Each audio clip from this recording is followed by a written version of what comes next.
Considering the situation today, and I know that the other members are in transit coming to this meeting, I would like to move that we dispense with the calling of the roll. Hearing objection, calling of the roll is dispensed. Again, good afternoon. The Committee on Health called this meeting in order to be apprised of the current situation and the program or plan of action that our government agencies led by the Department of Health are currently undertaking in the midst of the worldwide pandemic alert raised recently to alert phase 6 by the WHO in response to the spread of the novel influenza A or H1N1. While alert level 6 does not reflect the severity of the illness caused by the virus, it does reflect the rapid spread of the virus. This has so far affected 76 countries around the world in a number of cities and provinces in the country, with 331 or maybe more reported confirmed cases.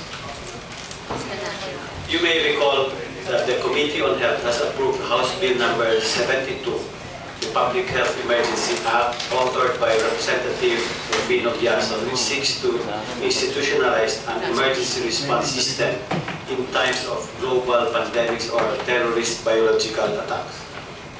The amendments to the bill is currently being drafted by the committee with inputs to be submitted from the various agencies, most of which are represented here today.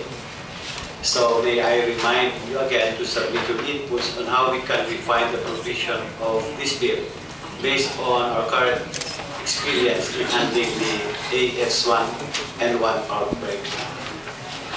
Today, the Department of Health will brief the Committee on Health on the current situation, the steps it has undertaken to mitigate the effects of the outbreak, and how it has managed the health crisis.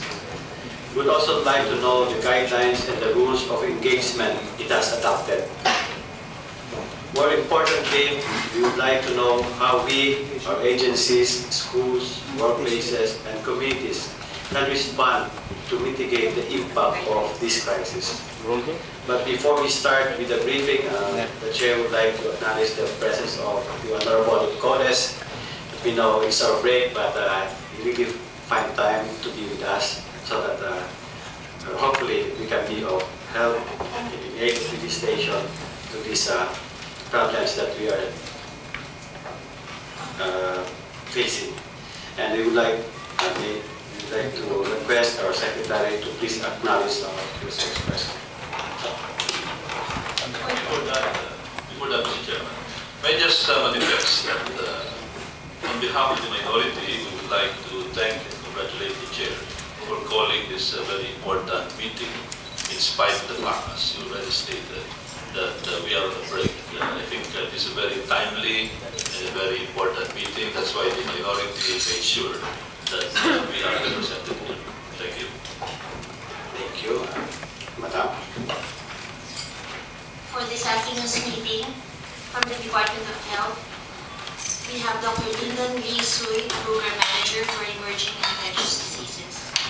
We also have Dr. Carmencita Banatin, Director, Health Emergency Management Staff. Also from the Department of Health, Dr. Edgardo Sabinsana, Director, Bureau of Quarantine and International Health Surveillance. With him also is Dr. Vito Roque, Surveillance Officer of the Department of Health.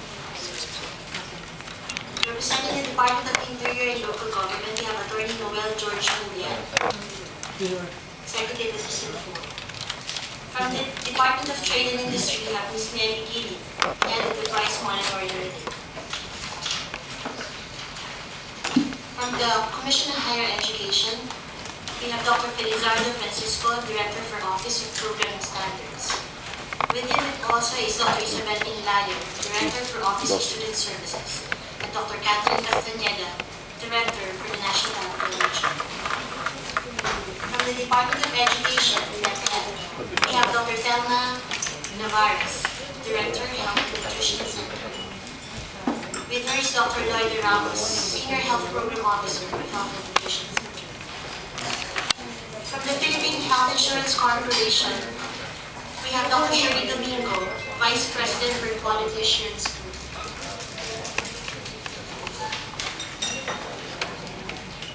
From the Philippine Medical Association, we have Dr. Oscar Inyo, Vice President, and Dr. Anthony Liachon. From the Pharmaceutical Healthcare Association of the Philippines, we have Mr. Oscar Aragon, President, and with him is Mr. Duque, Assistant Vice President. That's it. Mr. Chairman. May I know, Mr. Chairman, whether the Secretary of Health was invited to this briefing? The chair directed the secretary to invite the secretary of this meeting. Mr. Chairman, this representation would like to express disappointment that the Secretary of Health is not here. This is a very important briefing. I know, of course, the Secretary of Health is very busy overseeing the fight against the H1N1 virus. But this is just a short trip, a short respite for something very important, and that is reporting to Congress what exactly is happening. The House of Representatives speaks for what is happening at the ground level, because every inch of the territory is represented by members of the House of Representatives, and every inch of the country is a potential problem area as far as this virus is concerned.